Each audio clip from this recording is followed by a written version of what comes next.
another method. I also tried digging from this side, from this side. I tried many methods of my own. They had a dam over here that these bulldozers were supposed to put back in every day in case it rained, so that all the water wouldn't come rushing down into this hole. Well, I was off working somewhere else with the excavator, and when they went home that evening, they forgot to put the dam back in. It rained 8 inches that evening, and this hole filled up with 28 feet of water. There's a pump right here on the top of a 28-foot tall ladder. On the bottom of this ladder, which is 28 feet deep, is my suction dredge pump tied to the bottom of it so it won't float away from the ladder while it's naturally submerged. I've got 3 pumps submerged under that water. This one was submerged. I managed to reach down and grab it out and stick it up in this here one rung, but I couldn't get it off of there and up onto the ground. I had to rent a pump from a local rental company and pump this water out and take all my pumps and motors over to Tri-City Small Engine, have them dismantle the motors, clean them out, and get the water out and get them serviceable again before I could go back to work. It took me 2 weeks to do this. So then I got a bridge builder. Ford Miller agreed to finish digging down to blue granite with my help with the excavator, and he would build a shaft for $28,000 all the way to the surface. So I agreed with him to let him do it. He said he would supply the forms, the concrete, and the men, and he would do all of the work. Once the hole was dug down to blue granite, I would have to pay him by the hour until the hole was dug to blue granite. And so I decided to start building a head frame for the shaft, because now I had a man to build the shaft for me. This is just some channel irons I bought from Calton Deck. They're called Strongbacks. They use these to stretch cables to make pre-stressed concrete. And this like 2 4-inch or 6-inch channels welded back to back, or 4-inch channels welded back to back. And the material was very reasonable. It was 1/5 of new cost, and it made a nice head frame. This is Frank Waters, a local welder, the best welder I have ever seen, welding on the head frame. Now I would do all the layout work and help him carry the steel around and set it in place and clamp it and whatever he needed. And we proceeded to make a head frame. This is the completed head frame. Now this is the bottom here. It's 6.5 stories tall. This is the pulleys on top. There's 2 pulleys up there. I'm trying to lift it up with the excavator. My excavator will lift 36 feet in the air, but I cannot lift it any higher than that, so I just set it back down. This is an 80-ton crane and drag line that belongs to the bridge builder. He came in now, and he was going to start digging the hole down to blue granite and build a shaft.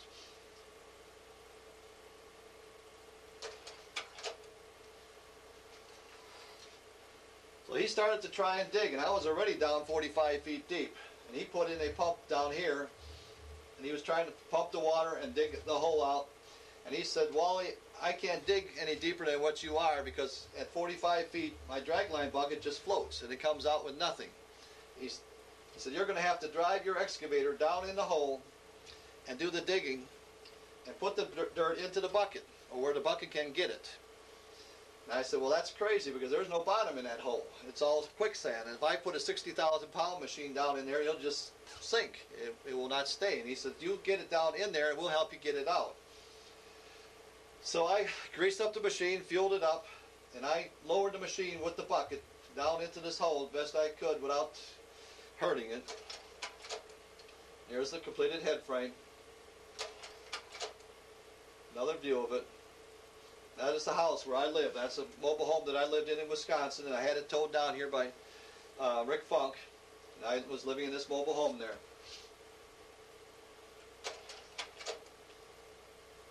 That's another view of the head frame. We had put a ladder on there, which I eventually took off, and I put a safety cage type ladder on.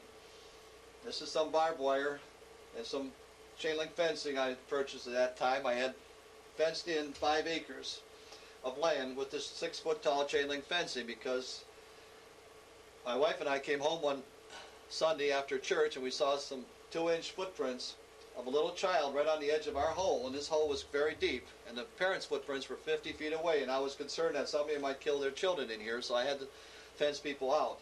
Otherwise I'd let anybody that wanted to come in and watch. So there's the excavator. I've driven it down into the hole, and I'm floating down in there. And when I try to drive, my tracks just spin in circles. I don't go anywhere. I have to push against the wall to push my machine around. If I try to dig, I just pull the 60,000 pound machine to the bucket. I don't actually dig any dirt up. As you can see, I'm down 45 feet right there, and there's the house where I live, and there's the head frame over here. And there's this saprolite wall that I was looking at for a long time. Finally, I found out if I put the boom on as far as I could and just curled the bucket without pulling it to myself, that I could actually dig a hole out here, get a little bit of dirt out of it, just a half a bucket at a time. I kept doing that until I had a hole where we could start pumping water out of there. It was 5 streams of water running down here, 250 gallons a minute, filling that hole up, but we were able to keep it down, pumping with this Honda pump through this 3-inch hose, pumping it out to a river. So we were actually making some headway finally. The bridge builder at this time instructed me that I had to dig this back wall straight and square, and I had to keep digging all the way down to hard blue granite before I backed up with the machine and dug this wall out.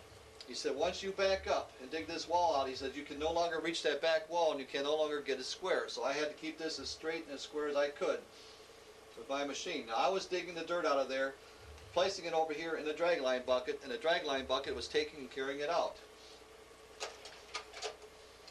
There you can see what I'm driving around in.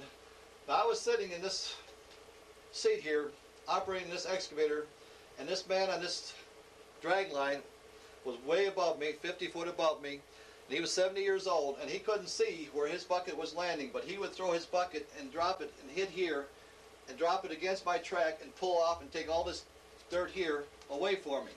So all I had to do was just dig out over here and put the dirt here for him to carry it out. Now, I didn't know at this time that this dirt was all full of gold. I know this now. There's gold pieces a ½ inch in diameter. It's in that dirt. I wish I had known it at that time, because I never would have filled this hole back in. But I did save this dirt.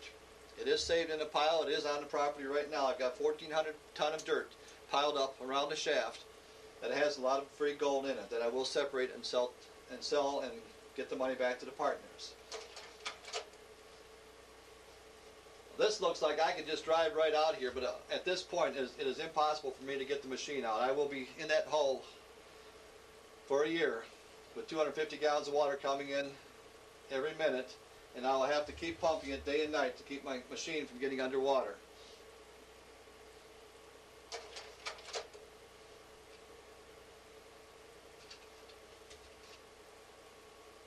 That's just another view of the machine, and it shows how he's keeping this clear of dirt for me with his drag line. He's way up above me here. That is a 225 Caterpillar excavator, and I believe it's the best machine there is. I was hitting some decomposed blue granite over here. I didn't know at the time. I later saw this picture and I realized that this was my vein right here. Now, I didn't expect to be on this vein. I thought the vein, which is going on an angle, had already left this hole and was off to the side of me, and my shaft was going to be alongside of the vein, but it wasn't. The vein was right here, and it was right smack in the middle of my hole. This is hard blue granite from this point to here, and this is hard or decomposed blue granite from here to here, and this is all vein material in here. That is a fault in the earth that has been filled up with molten matter, and it's a vein. That's kind of a crooked view of the hole, showing how square I was trying to keep it. Of course, this was all done by sight. There wasn't any measuring done at this time. We worked all year round, winter and summer. Didn't matter what the weather conditions were. There he is up above me, taking the dirt and throwing it back. Well, he threw some back there.